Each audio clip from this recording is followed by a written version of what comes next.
Gracias por su presencia. Nosotros todos los años, desde el 2011, hacemos una pequeña reunión en homenaje a Milton Friedman por su natalicio. Lo hacemos todos los 31 de julio de cada año con el apoyo de la Fundación Friedman y de ACER, que es una fundación de Estados Unidos. Así que les agradezco la presencia de ustedes. Voy a dar la palabra a Gustavo Balber, que es nuestro director de políticas públicas, para que haga un poco la introducción de la temática y comencemos con la actividad. Muchas gracias. Yo voy a referirme un poco a algunas cuestiones de la actuación profesional de Milton Friedman, en sus aspectos de los aportes a la metodología de la economía, a la relación entre la política y la economía, y algunas observaciones de cuestiones prácticas que ha hecho Friedman. En primer lugar, con respecto a su aporte a la metodología de la economía, hay un artículo clásico de él, un ensayo sobre metodología escrito en el año 1953, que se sigue citando. De manera resumida, él plantea esto: hay que hacer verificación. Con la teoría sola no alcanza. En la teoría no importa que uno la presente como lógica formal, no importa que uno la presente como matemática, en definitiva termina cayendo en tautologías si no hace algún tipo de verificación entre lo planteado en la teoría y lo verificado en el mundo. Ahora, lo interesante es cómo tomar lo verificado en el mundo. Es decir, en realidad plantea él una experimentación o una verificación de experiencias, porque en economía no se experimenta, una verificación de experiencias. Lo único que hace es dar confianza en una hipótesis, si la hipótesis se verifica, o permite mostrar que la hipótesis no es valedera. Y punto. No demuestra verdad. Y menos que menos, no demuestra verdad de las hipótesis. Para Friedman, la importancia de los supuestos en el análisis es simplemente el permitir hacer predicciones. Y punto. Una teoría no es mejor que otra por el realismo de los supuestos. Es mejor que otra si permite hacer mejor predicción que otra. Y ahí se acaba la importancia de esta verificación. Predice mejor, es más válida; predice peor, la descartemos. Eso con respecto a enfoques que plantean, por ejemplo, que la economía hace supuestos muy poco realistas. Friedman lo admite. El asunto es si esos supuestos poco realistas me permiten tomar mejores decisiones en cuanto a lo que ocurre en el mundo. Ese es el papel. ¿Cómo se hace para hacer estas verificaciones? Sí hay un instrumental estadístico, sí hay un instrumental matemático, pero, que es una advertencia, desgraciadamente, en la corriente más neoclásica de la economía, normalmente olvidada, economía no es lo mismo que matemáticas. No hagamos matemática disfrazada. Es la advertencia explícita de Milton Friedman. Eso tiene mucho que ver, voy al segundo aspecto, con su enfoque más de filosofía política o de relación de política y economía. Para ponerlo también de manera ultra resumida, el planteo también explícito de Friedman es que el individuo es un fin en sí mismo. Y ese tiene que ser el centro del análisis y de la organización social, económica y política de la humanidad. El individuo es un fin en sí mismo. El sistema de mercado, en ese sentido, es un sistema basado en las libertades, desde el más sencillo detalle de que los intercambios voluntarios se hacen porque benefician a las partes, que es algo tan evidente que para Friedman era chocante ver cómo no se lo tenía en cuenta cuando se hablaba de los resultados de los mercados y de cómo el sistema de mercado servía para organizar una sociedad. Son intercambios voluntarios. Si los intercambios voluntarios se concretan, es porque dan beneficio a las partes. Ahora, lo que eso implica es que la organización social tiene que basarse en la libertad para que pueda haber esa libertad de los intercambios. Y en ese sentido, el mercado era un equilibrio para las libertades políticas. Muchas veces Estado y mercado pueden chocar. Friedman consideraba importante el Estado para el funcionamiento del mercado. Un Estado que defina reglas y que pueda dirimir conflictos en cuanto al cumplimiento o interpretación de las reglas. Ese era el papel básico del Estado. Ahora, eso implica un cierto poder que puede implicar una asimetría de posiciones entre los gobernantes y los ciudadanos. Bueno, el mercado servía para compensar esa asimetría. Un sistema económico organizado alrededor del mercado equilibra el poder de los gobernantes. Por ejemplo, es difícil discriminar, cosa que alguna política podría llevar a conducir, cuando lo que conviene es comprar un artículo barato producido por un grupo al que la política podría haber discriminado. En el caso concreto de los Estados Unidos en que describía, al sistema de mercado no le importa si el factor de la producción es negro, blanco, chino, polaco o lo que fuere.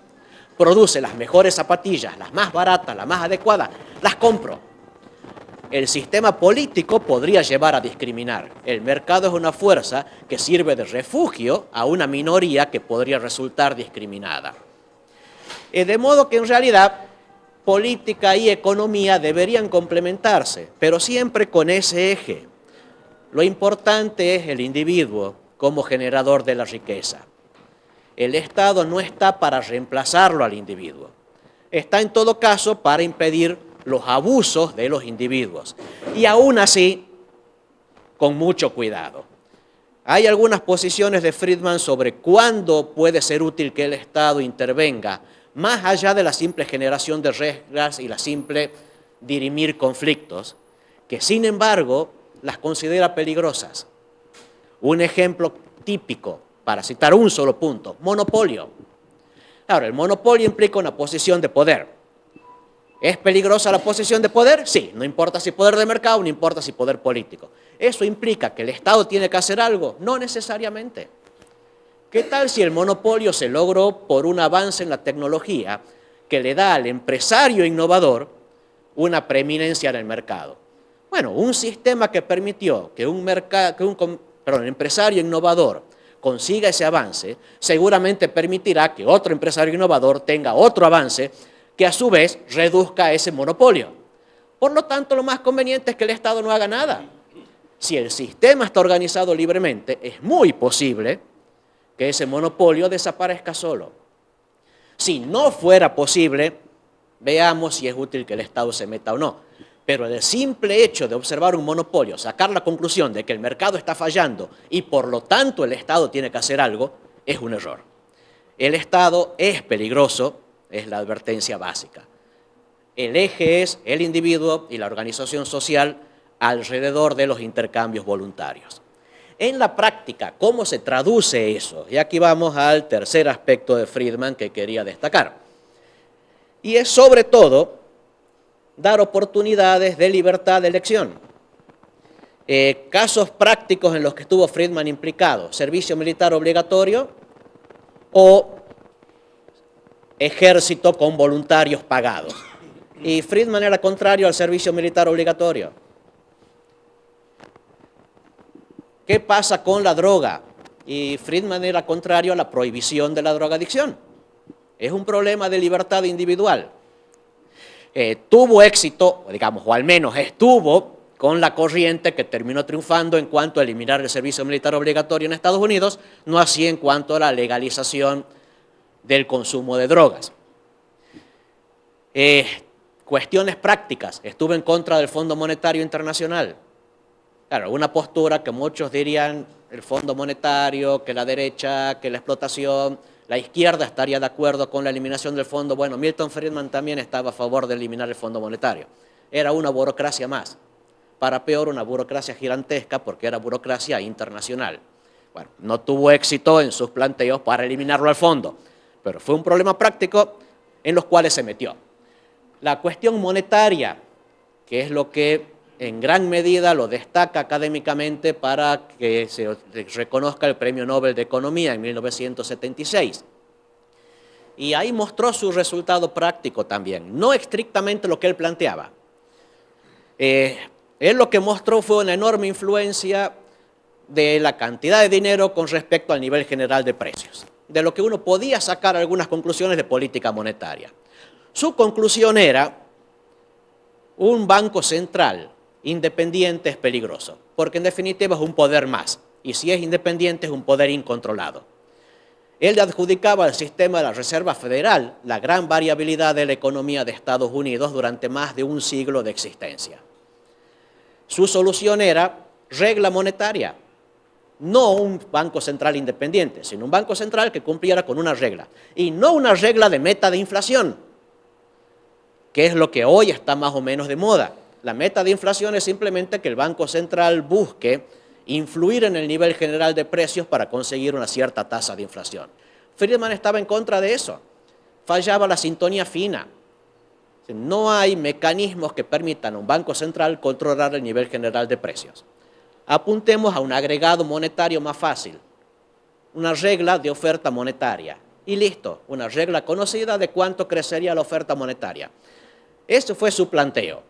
De todas formas, el vínculo entre emisión de dinero y nivel general de precios dio lugar a políticas monetarias más sanas a partir de la década del 70, que han hecho que hoy la inflación no sea un problema en el mundo, digamos, salvo excepciones. Excepciones estilo Venezuela, excepciones estilo Argentina y así. Pero hoy la inflación no es un problema en el mundo, en buena medida contribución de los estudios monetarios de Milton Friedman. Y dos contribuciones más, como para ir redondeando mi intervención: China y Chile. A Milton Friedman, una de las cosas que se le critica es su vínculo con Augusto Pinochet, quien fue dictador chileno. En realidad, Milton Friedman no tuvo gran vínculo con Pinochet.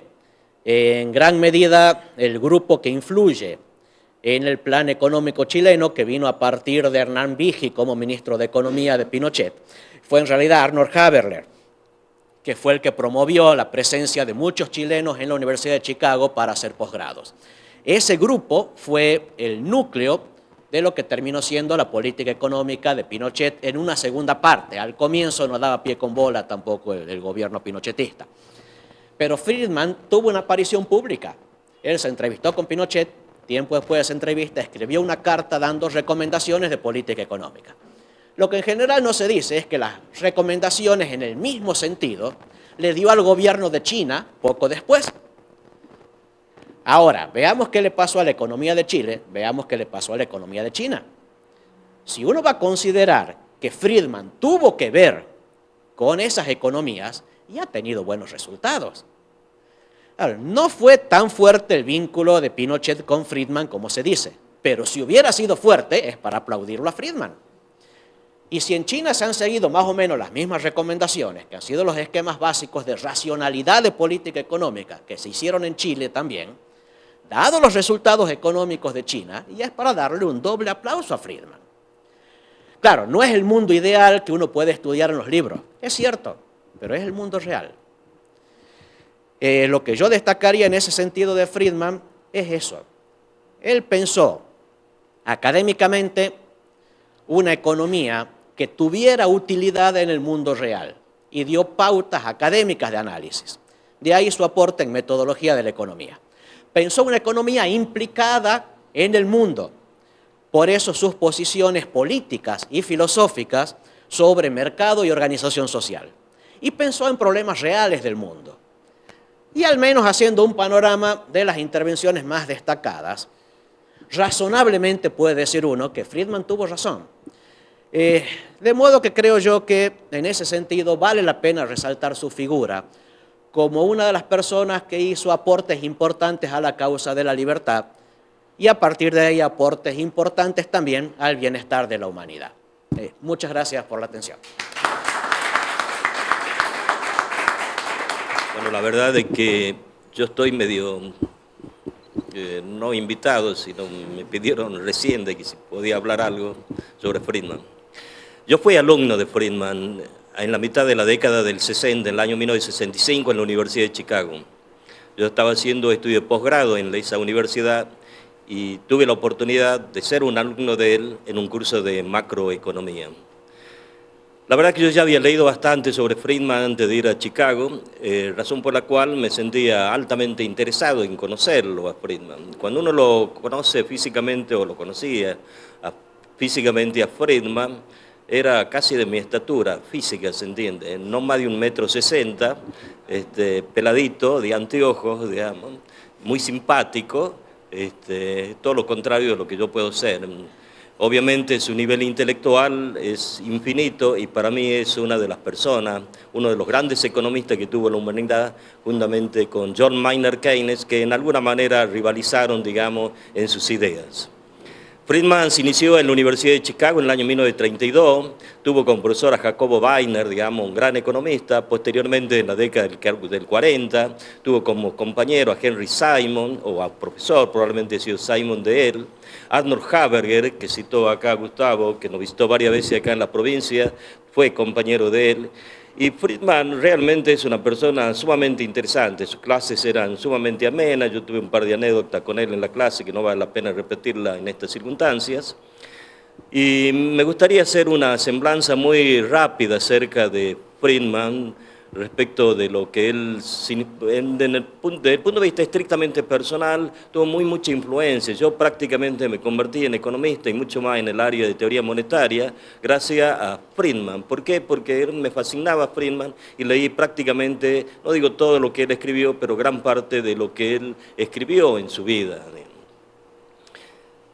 Si tuviera que hacer un repaso, yo diría que Friedman, uno tiene que mirarlo desde un punto de vista estrictamente académico, desde un punto de vista de la formación de las políticas económicas que él puede haber hecho, digamos, y recomendaciones, como recién Gustavo mencionaba, el caso de China y el caso de Chile, y también de un punto de vista casi diría filosófico, o sea, de sus ideas respecto de la libertad fundamentalmente.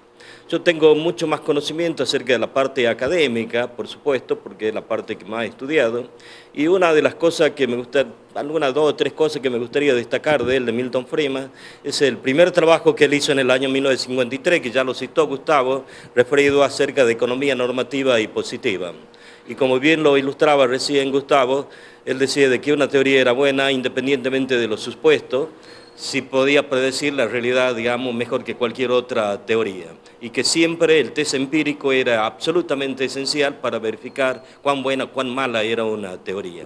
Y tampoco se interesaba mucho en ese artículo de mezclar cuestiones éticas. Simplemente uno dice tiene que estudiar el mundo tal cual es, no tal cual debe ser, sino tal cual es. A mí me gustaría que sea de tal o cual manera. Eso no entra dentro del plano de la economía positiva, sino de la normativa. Y Friedman estaba a favor de estudiar la economía positiva y no la normativa en realidad. No cómo debiera ser el mundo, sino tal cual es el mundo. Tratemos de entenderlo, al mundo tal cual es.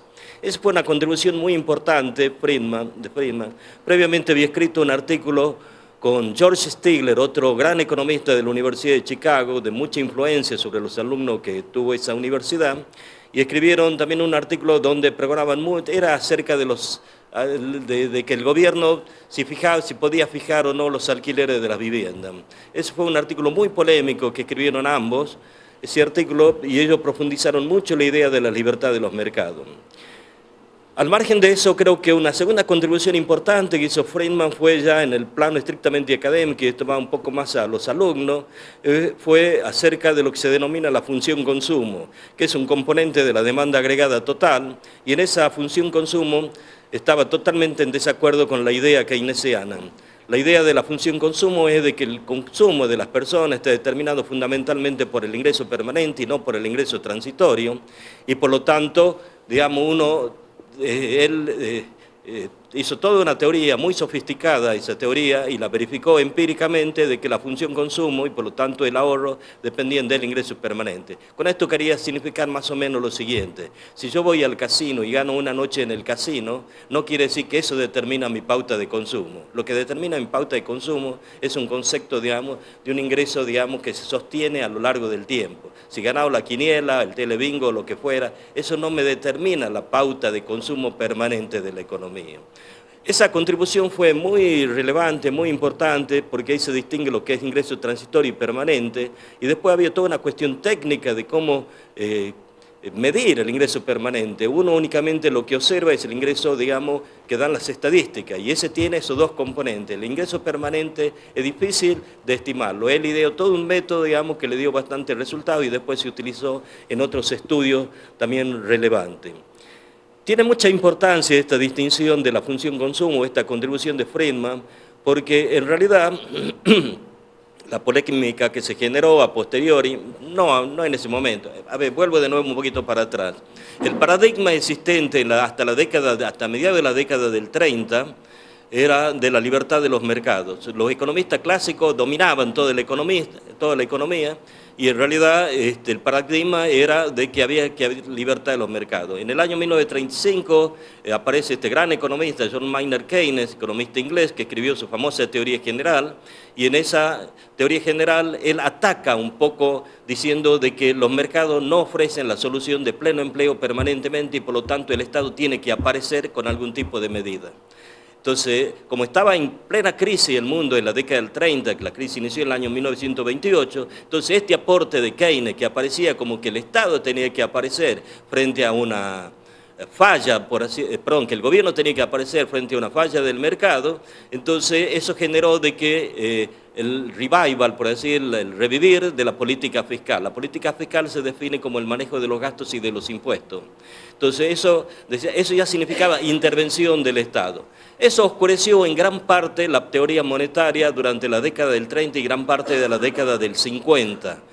Friedman fue uno de los que ya a fines de la década del 50 empezó a reformular, digamos, las teorías monetarias vigentes en ese momento, básicamente la teoría cuantitativa, con su famoso artículo del año 1958, de la reformulación de la teoría cuantitativa, y eso provocó un revivir de la teoría monetaria y empezó a atacar a la política fiscal y a las políticas de intervención del Estado que habían sido pregonadas por Keynes en ese momento. Y este artículo de la función consumo, que distinguía entre ingreso permanente y transitorio, en el fondo decía de que la política fiscal siempre es transitoria y por lo tanto no puede tener efecto permanente sobre el futuro, digamos, de un país, digamos, salvo transitoriamente. Bueno, otro aporte interesante que hizo Friedman, él hizo muchísimos estudios respecto a otro aspecto técnico, académico, que es lo que se denomina la demanda de dinero.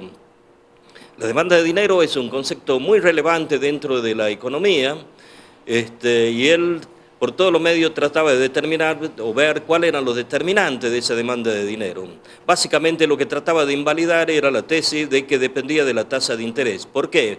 Porque de acuerdo a lo que decía John Maynard Keynes en su famoso libro La teoría general, cuando las tasas son muy bajas, las tasas de interés son muy bajas, no existe incentivo para desprenderse del dinero y por lo tanto la política monetaria es absolutamente inefectiva. Y en ese caso la política fiscal es muy importante, eso era lo que decía Keynes. Entonces Keynes decía, política fiscal, intervención del Estado es relevante y política monetaria, o sea, control de la cantidad de dinero o el efecto de la cantidad de dinero no es relevante. Friedman estaba en el punto de vista absolutamente contrario, decía que la política fiscal no era relevante y que lo relevante era la política monetaria. ¿Dinero importa o dinero no importa? Más o menos esas eran las dos ideas que estaban en pugna, digamos, en la década del 60 y gran parte de la década del 70 acerca, digamos, de la economía.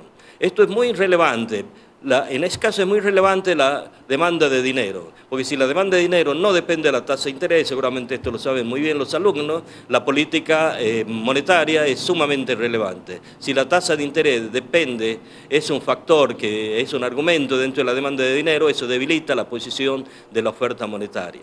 Bueno, otra cosa relevante que hizo Friedman apareció un artículo en el año 1958, creo que fue por un economista neozelandés, Phillips, se denomina la curva de Phillips, el aporte que él hizo. Phillips encontró a través de estudios empíricos de que había una suerte de sustitución entre desempleo y tasa de inflación. Es lo que se denomina en economía un trade-off, una sustitución. Por lo tanto, si esa regularidad existe empíricamente, yo puedo elegir como política de gobierno, elegir cuánta inflación quiero y cuánto desempleo quiero. Por lo tanto, el gobierno aparece de nuevo interviniendo, digamos, en función de ese tipo de teoría. Friedman, en una gran exposición, creo que fue el año, no me recuerdo, 68 puede haber sido, 67 asumió la presidencia de la Asociación de Economía de Estados Unidos, escribió un artículo en su exposición, en su conferencia, fue realmente muy importante porque él dijo, esa relación de trade-off, de sustitución, no existe entre desempleo e inflación. Porque eso es únicamente de carácter absolutamente transitorio y por lo tanto queda invalidada. Después hubo mucho estudio empírico, muchos trabajos relacionados con eso, después vinieron lo que se denominaban las expectativas racionales, que fue un enfoque, digamos, que le empujó mucho más allá la idea de Friedman y al cual Friedman nunca se adhirió, pero eso fue un aporte realmente notable. Friedman decía, en algún momento esta sustitución entre inflación y desempleo no va a existir y pueden coexistir las dos cosas, inflación y recesión. Es lo que tenemos hoy día en Argentina, estaflación o stagflation, como se dice en inglés. Eso fue, el nombre le puso en realidad a otro economista rival que fue Paul Samuelson, pero Friedman fue el de la idea, digamos, de esto y esto revivimos. En el plano de políticas económicas de Friedman no conozco demasiado, salvo lo que mencionó acá Gustavo Walber, y en el plano ya de la libertad realmente él fue una persona muy importante, como filósofo casi diría. No olvidemos que Chicago tuvo economistas que pregonaban la libertad en forma absoluta, como Frank H. Knight, que fue un profesor de él también. Y en realidad Friedman era enemigo de toda intervención del Estado. Ya mencionó, también fue el autor del monetarismo, Friedman, y la regla monetaria que recién mencionaba Gustavo. Y una de las cosas que me quedó siempre en la cabeza de Milton Friedman fue aquello de que mucha gente dice el Estado tiene que salir para proteger al individuo. Y Friedman decía, en realidad, el individuo tiene que protegerse del Estado, exactamente al revés. Gracias.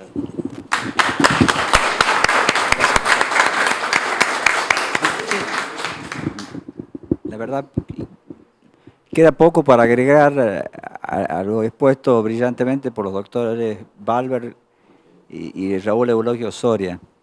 Quisiera enfatizar solo unos cuantos aspectos. No soy economista, sino abogado con aficiones por la teoría económica y por la política económica. Más allá de las contribuciones académicas de Milton Friedman, que se discutirán a lo largo del tiempo y que en algunos aspectos siguen siendo discutidos. Por ejemplo, su hipótesis deslizada exclusivamente con relación a Estados Unidos y otros países con baja inflación, de que la demanda de dinero o su inversa, la velocidad de circulación, es razonablemente estable. Bueno, eso no se verifica en Argentina, ni en muchos otros países, en que la demanda de dinero ha experimentado bruscas fluctuaciones y consecuentemente el control de la oferta monetaria, por lo menos en el corto plazo, no asegura la reducción inmediata de la inflación. Y a lo que hay que sumar los costos políticos y los tiempos políticos que muchas veces conspiran contra las políticas económicas de largo plazo. Esa regla monetaria propugnada por Friedman, supongamos que se la quisiera aplicar aquí en Argentina, desgajada de una política fiscal sana. Muy probablemente la recesión inicial y la resistencia de la inflación a ser abatida en el corto plazo podría conspirar contra el éxito de una política monetaria, de una regla monetaria fija. De todos modos, no soy técnico en esto, es una hipótesis que yo tengo. Creo que hay otros economistas que sugieren lo mismo, por lo menos en países en donde la demanda de dinero es altamente volátil. Pero sin caer en tecnicismo, Milton Friedman fue un defensor de la libertad. Las críticas malintencionadas o las críticas sesgadas ideológicamente porque fue a Chile se contrarrestan, como bien dice Gustavo, por su visita a China comunista. Y por otra parte, no advierto igual empeño en descalificar, por ejemplo, a Ernesto Sábato, quien elogió públicamente. No fue bajado del santoral progresista Ernesto Sábato, pese a que elogió públicamente a Jorge Rafael Videla. Ni a Sartre ni a Neruda, pese a su pública admiración y elogios insinceros de la Unión Soviética. Es decir, se mide con un doble rasero la intervención en política de figuras públicas. Lo cierto es que las propuestas de Milton Friedman, más allá de la política económica, apuntaban a la libertad individual y consideraba con toda razón que hay una relación inescindible entre libertades políticas y libertades económicas. No significa siempre que haya libertades económicas, habrá libertades individuales. no significa eso, pero sí puede predicarse a la inversa, que el progresivo intervencionismo estatal conduce en el largo plazo, y como lo había pronosticado ya Friedrich von Hayek, al totalitarismo, a la servidumbre.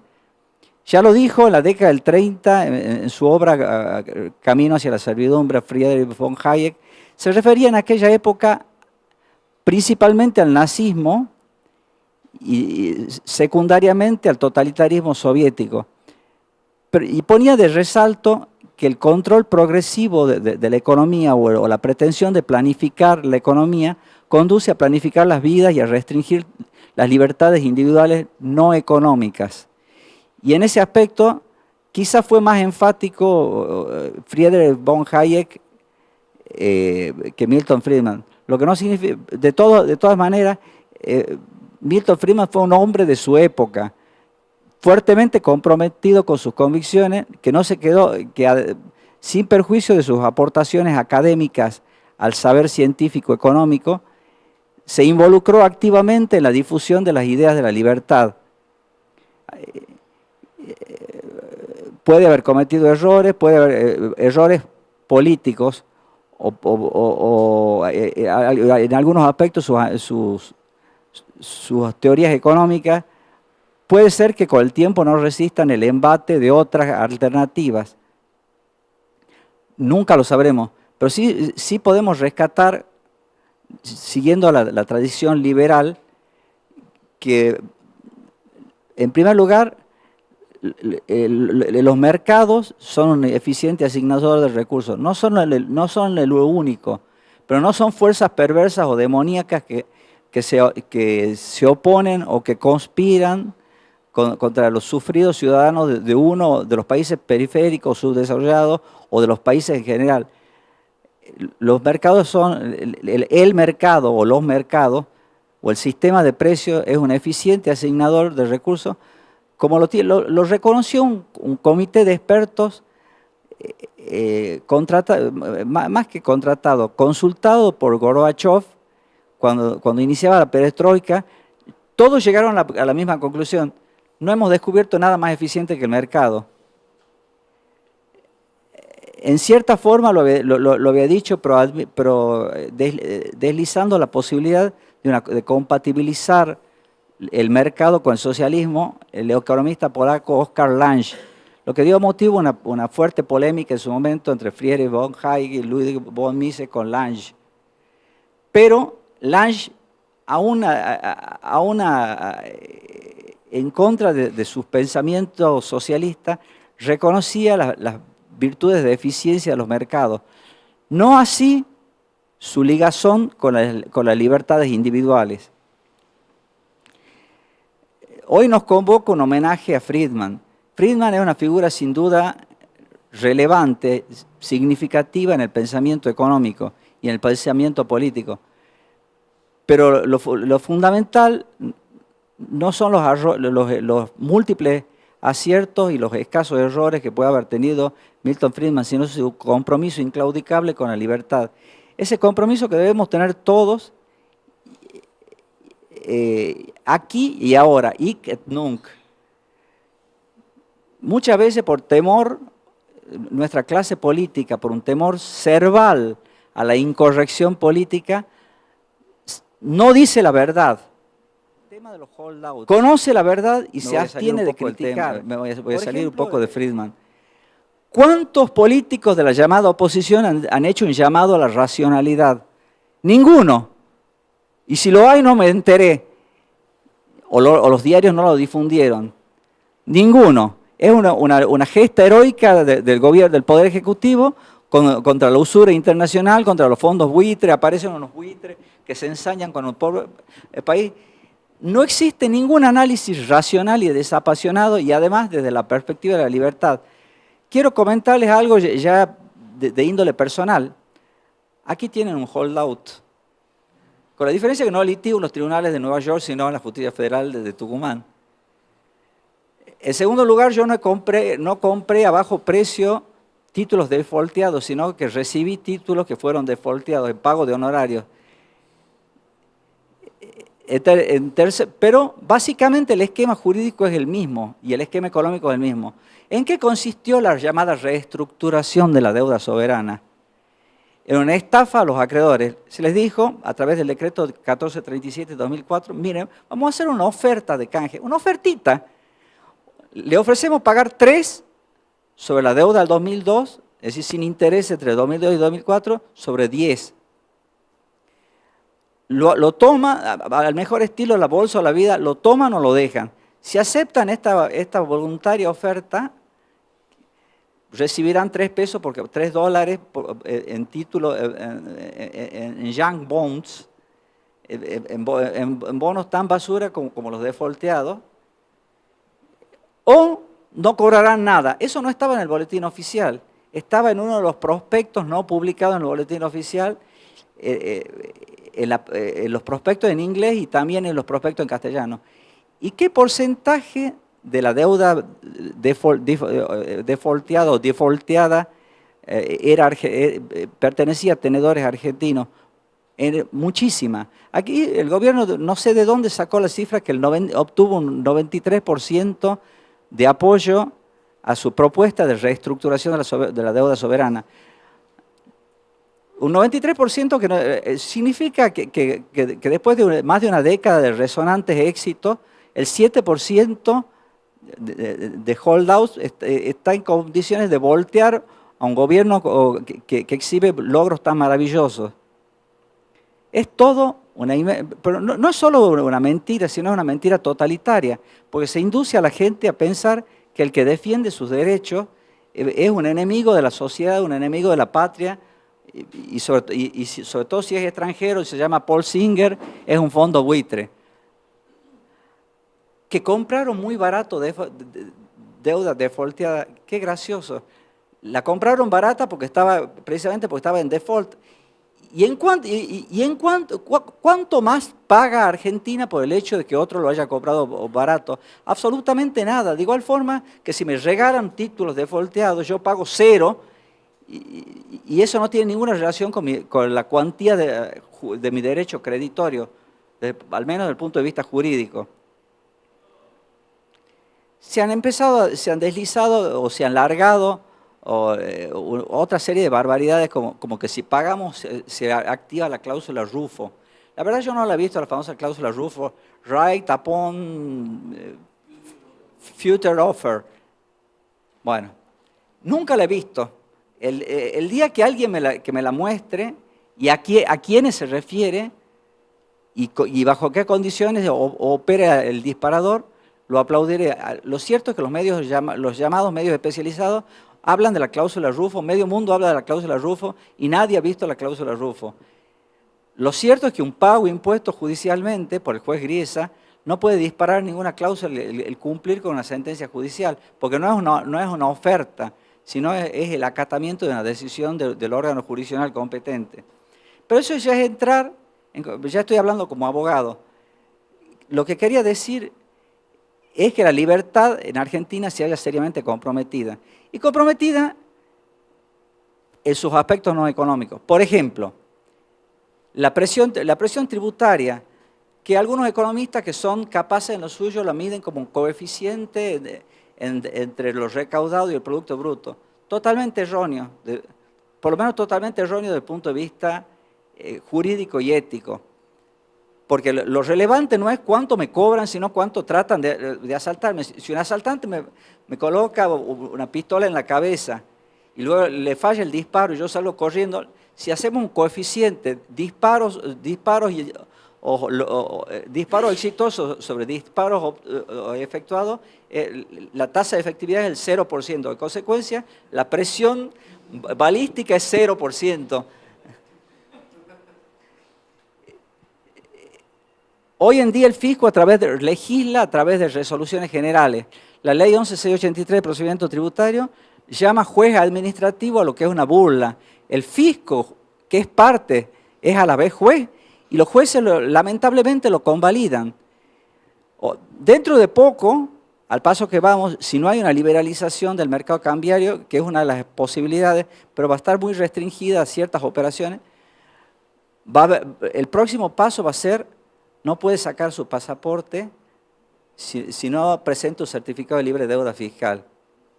¿Les extrañaría eso? A mí no me extrañaría nada. ¿Y quiénes van a ser las víctimas? No el que trabaja en relación de dependencia, cuyos intereses y derechos son respetables, sino el empresario y el profesional independiente. Aquel que... porque la figura del evasor, entre comillas, va asociada con el que paga más impuestos. No se llama evasor al que no paga, sea por razones jurídicas o por su bajo nivel de ingreso, o porque como los jueces está exento de ellos, al menos del impuesto a la ganancia. No se le dice evasor. Evasor es el que paga un montón de impuestos y según el fisco debería pagar otro montón más. Bueno, ese, que normalmente es un empresario, es un innovador o es un profesional, yo pago todos los impuestos y todavía no estoy seguro de si no me va a caer el fisco en algún momento. Soy contribuyente de impuesto a la ganancia, impuesto a los bienes personales, impuesto al valor agregado, impuesto sobre ingresos brutos, para no hablar del impuesto a los créditos de débitos bancarios, y un larguísimo etcétera. Impuestos de salud pública, aportes y contribuciones salariales. ¿Y todo por qué? Porque soy un profesional. No soy siquiera un empresario. Si lo fuera, probablemente me fundiría. Afortunadamente no soy un empresario, pero soy tratado como un empresario. Bueno, mi caso es un caso particular, pero como yo hay miles o millones a lo largo del país cuyas voces no son oídas. Los reclamos docentes son justos, justísimos. Los reclamos policiales son justos, justísimos. Los reclamos de los maestros son justos, justísimos. Los reclamos de quién más, sobre todo de aquellos que viven del presupuesto público y trabajan más o menos honradamente, algunos excelentes. Yo también soy profesor, también vivo en parte del presupuesto público. No vivo en parte, muy en parte. Pago mucho más de impuestos que lo que cobro de sueldos como profesor universitario. No me voy a excluir de los servidores de la función pública. Pero dejemos de lado eso. Hay una mentalidad lamentablemente instalada en la sociedad, socializante, estatizante, reluctante a todo lo que sea el éxito económico, a la iniciativa privada y a las libertades individuales. En ese esquema no me extraña que vía fisco, vía ley de medios, sobre algo que yo he escrito hace largo tiempo, a poca gente le interesó, en un blog que poca gente lee. Su principal lector creo que soy yo. Y como no cuesta nada aplaudir las propias realizaciones, al principio luego se las encuentra deficientes y finalmente ya me aburren hasta a mí. Pero tenemos una ley de medios, por vía de injerencia del Estado en la actividad económica privada. Primero hemos entrado so pretexto de que hay que proteger al público contra los monopolios y de que el espacio radioeléctrico es limitado, se sancionó la ley de medios de neto contenido totalitario que permite al Estado castigar o premiar, declarar la caducidad de permisos precarios o no, según sus simpatías o antipatías políticas, para alinear a los medios de radiodifusión y de comunicación con las políticas gubernamentales. Tenemos una ley de educación también de inspiración totalitaria. Y si seguimos así, pronto nos vamos a encontrar que al lado de la mano de la pérdida de libertades económicas, en estos últimos años hemos ido perdiendo libertades individuales, sobre todo, no solo las libertades económicas, la libertad de expresión, a través de la autocensura. Nos encontramos con una sociedad fuertemente autocensurada, que teme a la incorrección política, en que se tiene miedo a enviar email. Me han dicho, no envíe mi email de tal cosa, que fíjate que los blogueros están averiguando quién dice tal cosa y lo van a hacer perseguir por la FIP. Bueno, se ha creado una paranoia, quizás fundada, quizás no es paranoia. Paranoia significa falso conocimiento, etimológicamente. Quizás no es paranoia, quizás es una noia. Pero el hecho es que nos encontramos con una sociedad acobardada en que los liberales o los semiliberales, bueno, dentro de los liberales hay varias. Yo soy un liberal conservador, el doctor Feller es un liberal randiano, Gustavo Balber, no sé, es liberal. Y el doctor Raúl Eulogio Soria es un liberal también. Pero cada vez que opino sobre temas no económicos, me quieren devorar los randianos. ¿Un minuto? Bueno, gracias. Lo abre.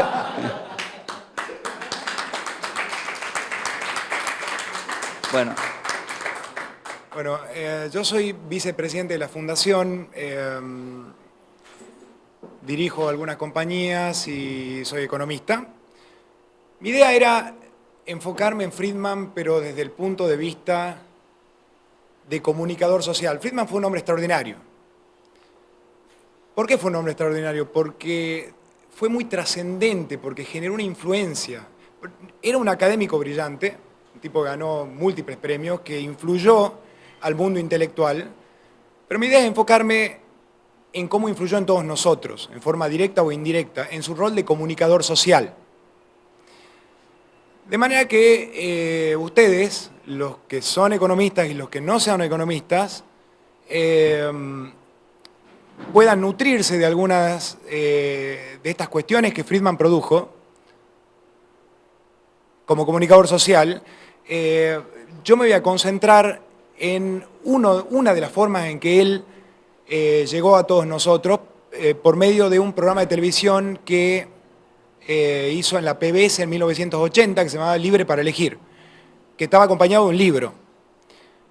¿Por qué me quiero concentrar en eso? Porque mi humilde ambición con estas palabras es que ustedes, si recuerdan lo que yo les digo y los persuado, accedan a ese programa, porque sería lo que Friedman probablemente hubiera querido. Esto es un homenaje a Milton Friedman y es lo que fue uno de los medios por los cuales Friedman trascendió en ese entonces y va a ser trascendente probablemente para siempre.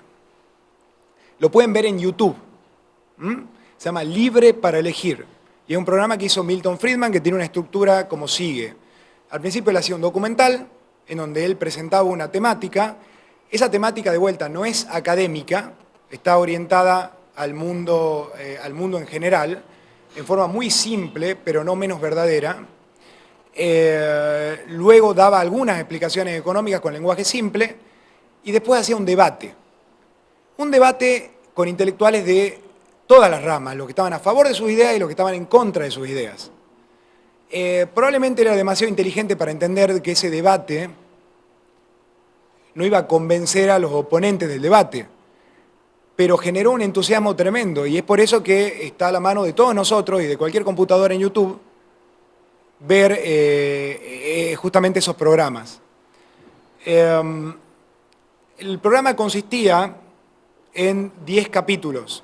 Uno hablaba de quién protege al consumidor, el poder del mercado, la tiranía del control, anatomía de la crisis, quién protege al trabajador, cómo permanecer libres, qué está mal en las escuelas, creados iguales, cómo curar la inflación y de la cuna a la tumba.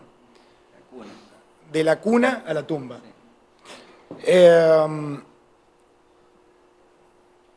Si ustedes ven, yo les voy a contar un poquito alguno de esos, me voy a meter un poco en el caso de quién protege al consumidor, que es el primero de la serie, solo a los efectos de persuadirlo y de contarles más o menos cómo lo manejó él al asunto.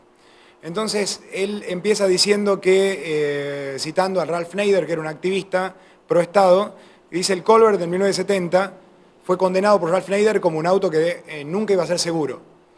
A raíz de eso, en Estados Unidos surge un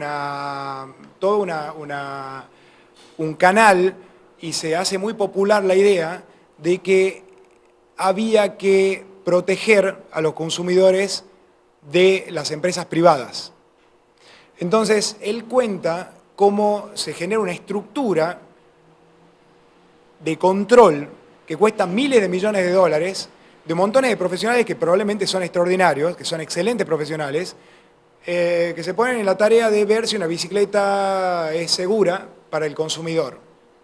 Es conocido el caso, cuando habla de este Ralph Nader, al final queda desacreditado e incluso la misma institución estadounidense que decía que al principio que prohíbe la producción de ese auto, el Colbert. Era un Colbert, no un Corvette. ¿Corvette? Colbert. Sí, era inseguro. Bueno, cerramos la conferencia, entonces tenía razón Ralph Nader. No.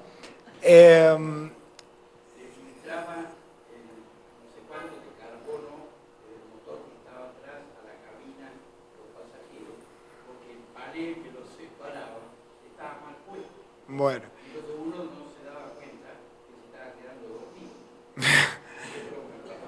La idea, trayendo el ejemplo del auto al presente, hoy, por ejemplo, surgen iniciativas políticas para obligar a que nuestros autos tengan, por ejemplo, bolsas de aires.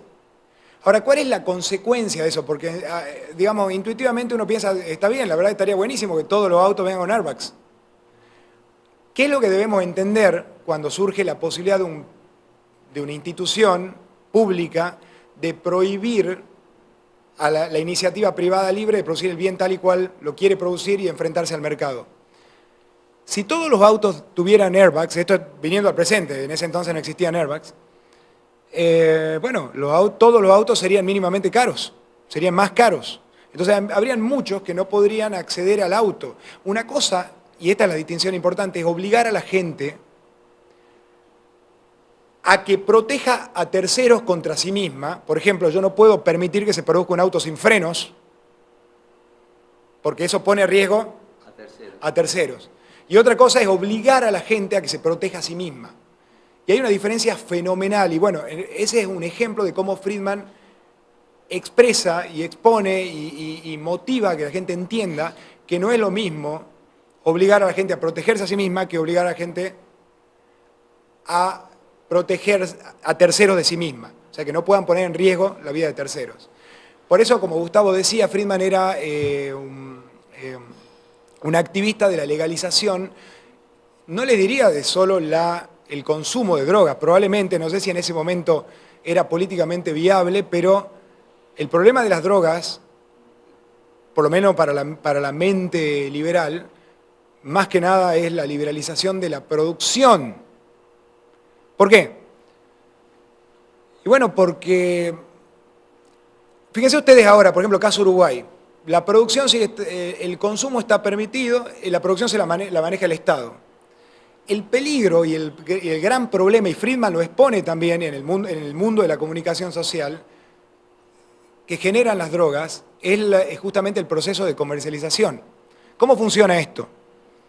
El hecho de que algo sea prohibido, que algo sea ilegal, implica que como bien económico, la producción de un bien económico es riesgosa. Cuando algo que yo hago es riesgoso, como contrapartida, espero una rentabilidad mayor.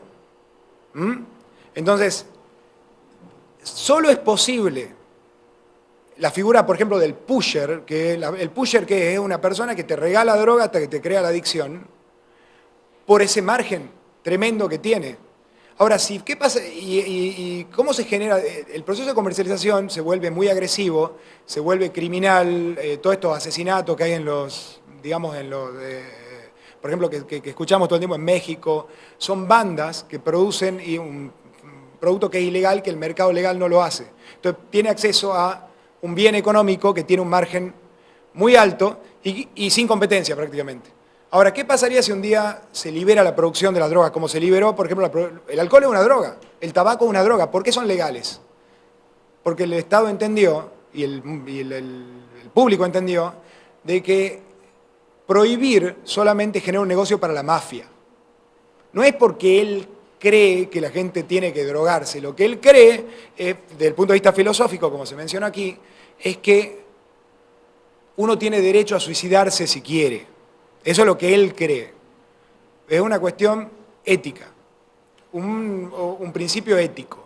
Ahora, prohibirle a la gente que se suicide es romper con su derecho de propiedad más fundamental, que es nuestro propio cuerpo. Entonces, otro ejemplo, él toma el caso de la FDA.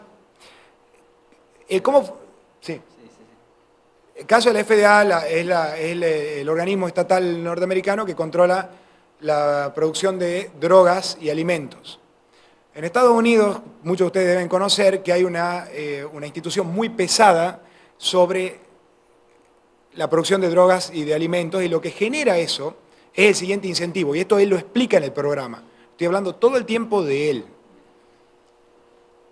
Cuando ustedes, el incentivo es así, pónganse ustedes en el pellejo del funcionario del FDA. ¿Qué pasa si Gustavo me propone, acá tengo la siguiente nueva droga para, no sé, para X enfermedad? Yo encuentro que hay una probabilidad chiquita de que eso tenga algún grado de toxicidad. Yo como funcionario, si yo permito, si yo prohíbo que él produzca ese bien, no pasa nada, nadie se entera. Ahora, si yo permito y justo uno se muere por culpa de haber probado, por haber usado el producto que Gustavo produce, entonces yo salgo en los diarios y yo quedo despedido de mi cargo, ¿se entiende? Entonces hay un incentivo adverso. Y es por eso, y él muestra en este mismo programa, caso de una señora que tenía la suerte de vivir cerca de Canadá, que tenía que cruzar la frontera a comprar las drogas que necesitaba para una enfermedad que tenía que era muy peligrosa. Entonces, en definitiva, por otro lado está el otro supuesto de que, digamos, el mercado no necesita una institución estatal que diga qué es bueno y qué es malo, porque eso es otro servicio que provee el mercado.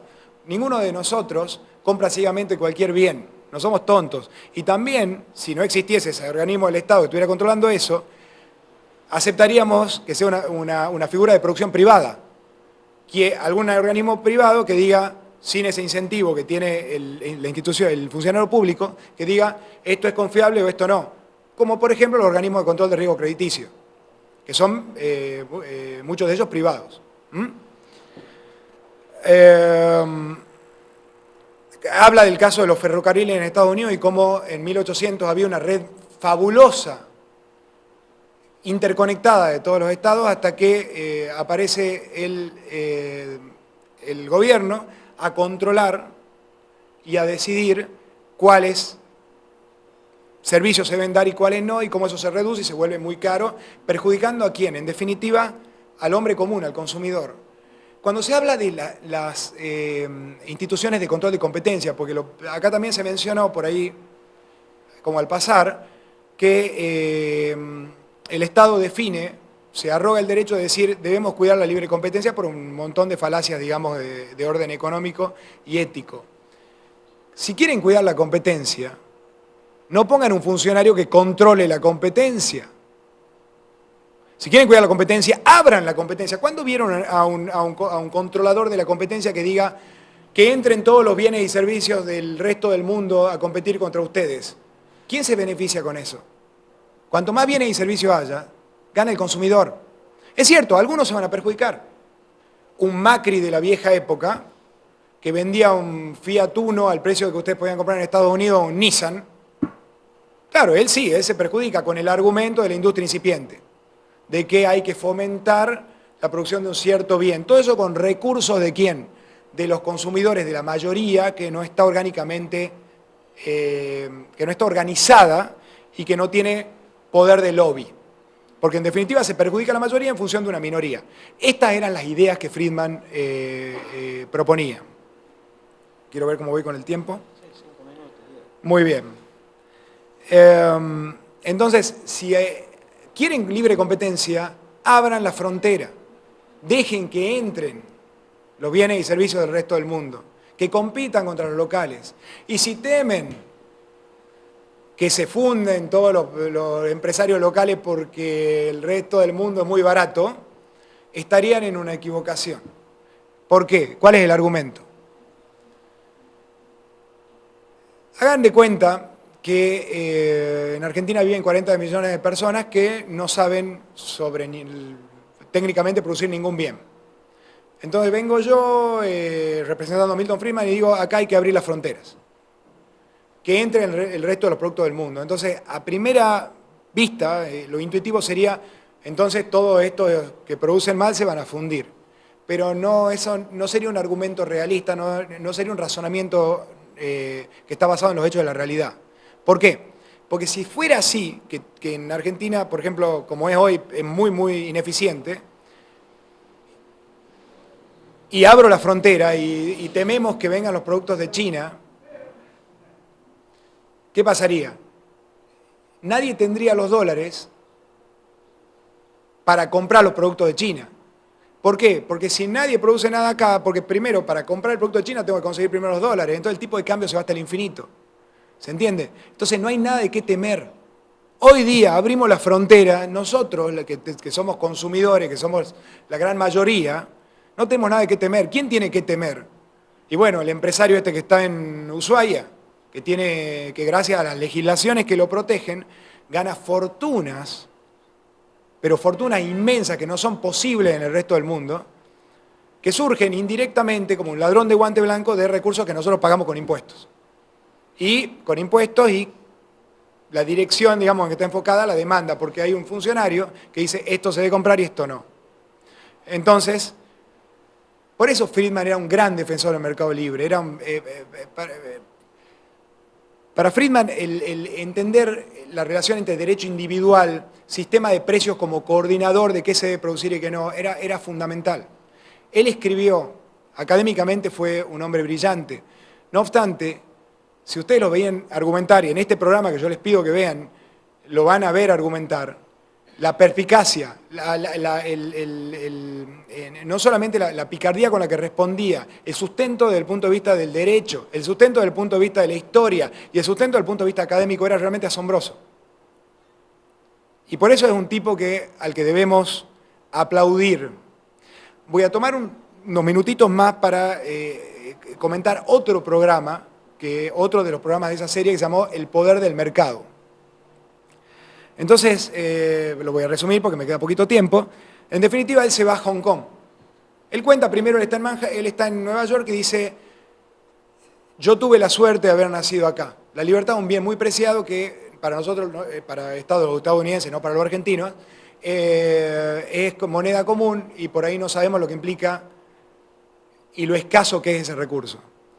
Entonces, cuenta cómo la madre llegó pobre a los 14 años a trabajar en una fábrica que estaba poco ventilada, en condiciones que por ahí serían hoy inaceptables, pero ahí tenía la oportunidad de crecer. Después se va a Hong Kong. Lo estoy resumiendo mucho, no crean que es así, les va a gustar el programa. Si lo buscan ahí en YouTube también, es bastante impresionante porque muestra cómo en un lápiz, por el mismo proceso de mercado, intervienen miles y miles y miles de personas con muy, muy poquito de su tiempo, que ni se conocen, que se podrían odiar, y que generan un producto que ustedes lo compran por muy poquito de lo que tienen en el bolsillo. Eso es una excelente y gráfica explicación de cómo la interacción del mercado libre, el proceso de desregulación, genera un proceso de coordinación por medio del sistema de precios, que solo tiene cabida cuando hay derechos de propiedad, no hay precios sin propiedad, en el mercado libre. Y citando a Friedman para terminar mi parte, él dice, la demostración más clara de que la gente aprecia la libertad es la forma en que vota con sus pies cuando no tiene otra forma de votar. Porque todos critican a Estados Unidos, pero por algún motivo todos se quieren ir ahí. Y es porque no conocen otros lugares que son mucho más libres que Estados Unidos. Gracias.